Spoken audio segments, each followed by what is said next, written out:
To the government and to big business, people are cash cows and taxable objects. Our importance is measured by how productive we are, how much we spend, how much we can be taxed, and which way we vote. Our happiness is not on the list. When you appreciate that this is how we're seen, you'll understand where feminism came from and why it has so much support from government. They want women in the workplace, and they'll use every method that they can, including lying about men and making women feel oppressed by men. Women are not going to go back in the box. They're out, and they're going to be playing an even greater role in society than they do presently.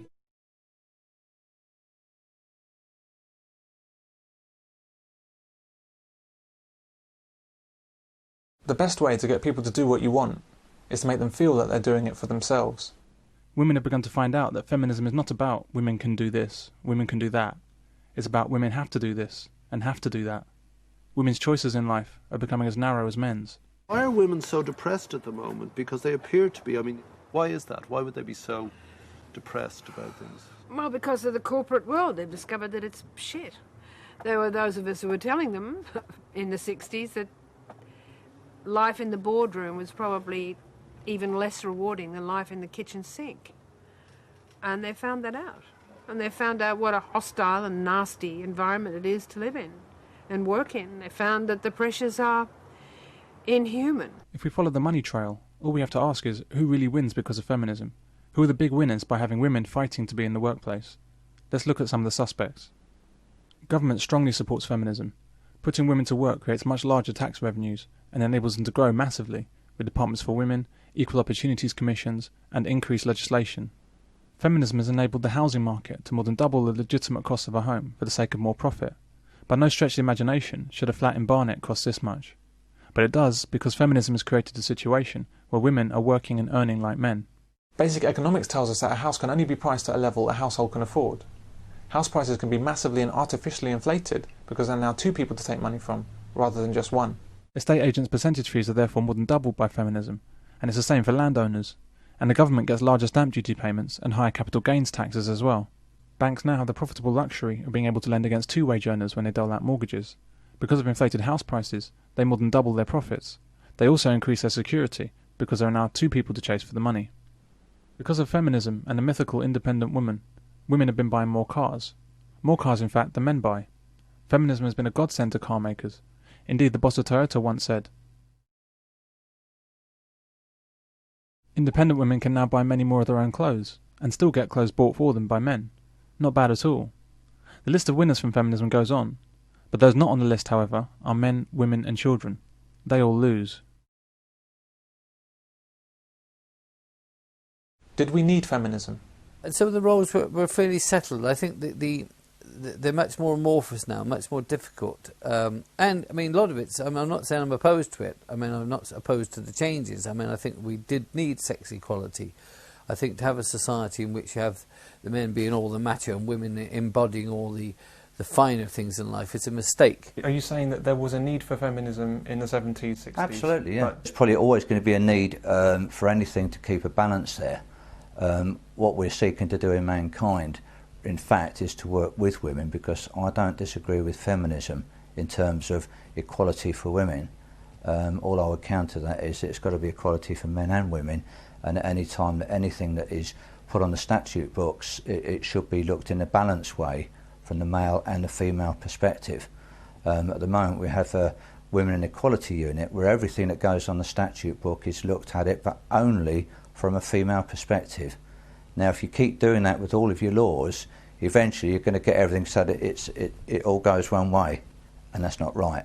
Whilst he's undoubtedly correct about bias in the law against men due to feminism, I disagree that feminism was ever needed to address an imbalance between the sexes. The pendulum analogy for the position of men and women before and after feminism is that things have gone too far in women's favour in recent times. The pendulum has swung too far. But I think the reality is somewhat different. There is no pendulum. This is really another method used to promote the false idea that men have had their time of having it good and now it's women's turn. I hope to show you that this idea is entirely wrong. We need feminism like a hole in the head.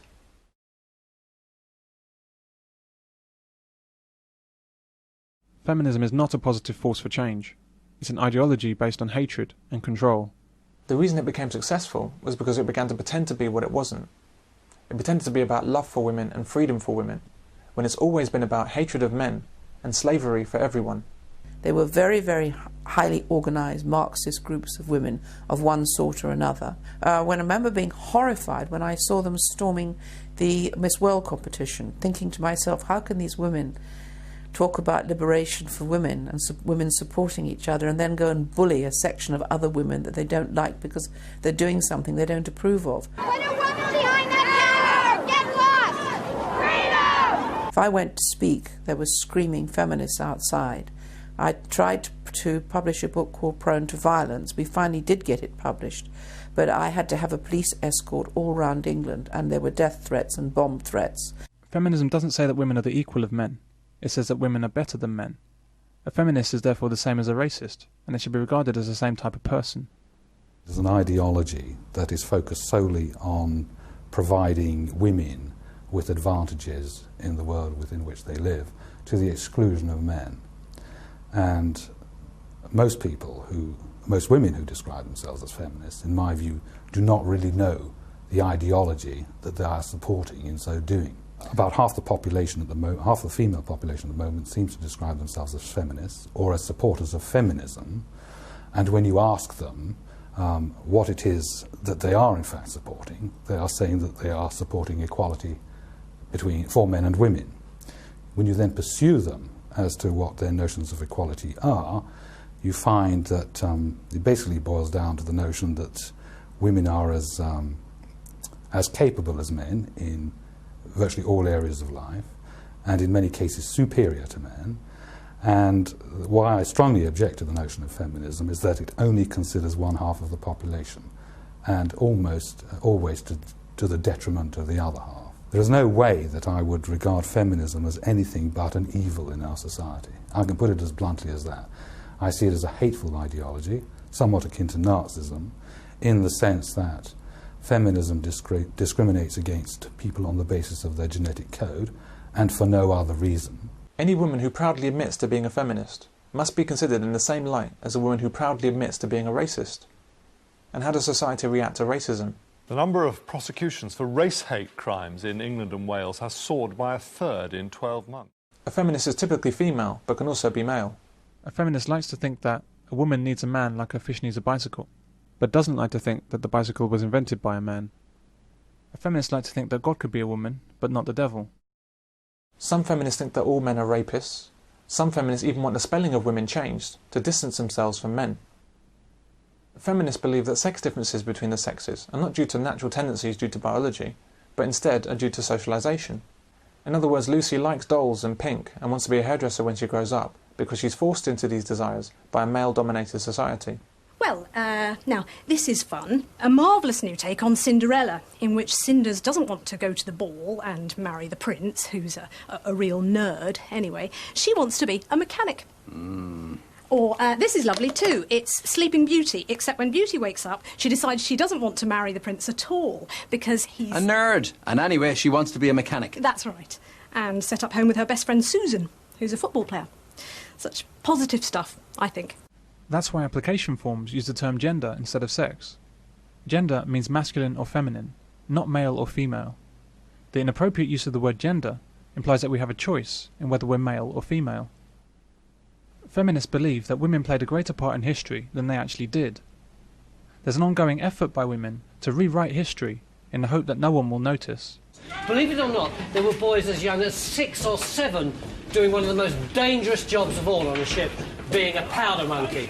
But it wasn't just boys, was it, Jenny? No, there were women on board ship, and anyone who wasn't involved in the actual manning of the guns would be helping in some way, running the powder from the magazine. How do we know that? Well, there were contemporary accounts, but also when there was a Naval Service Medal issued for Nile and Trafalgar, then a lot of women came forward to try and claim that medal, but were refused. The reason these women were refused medals is not because the women were oppressed, it's because the women weren't there. Women weren't permitted aboard warships until the late 1970s, over fears for their safety. And so the idea of women serving aboard military vessels in the 18th century is ridiculous. The most likely reason these women stepped forward was to claim on behalf of a man or boy who died on duty. But here, Channel 4 attempts to spin the idea that women have been done out of their rightful recognition in battle.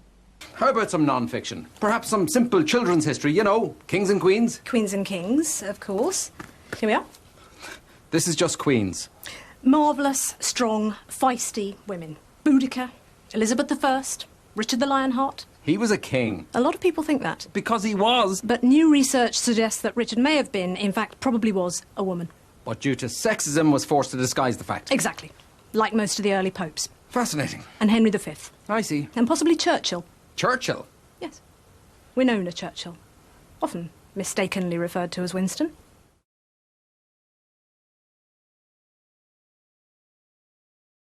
A great many women don't actually like men, but these women certainly appreciate what men can do for them. For example, women who plan to be single mothers. She'll have sex with a man when she wants to have a baby, and she'll demand that he pays for the upbringing. But she doesn't want to be with the father, or have him in the child's life. Where they do stay with the fathers, these women see men only as workhorses and providers. Why else would a woman's first requirement in a mate so often be a steady job? Feminism has brought in an age dominated by a monstrous female mentality. A me first, I want it all attitude that continues to be incredibly destructive to us all.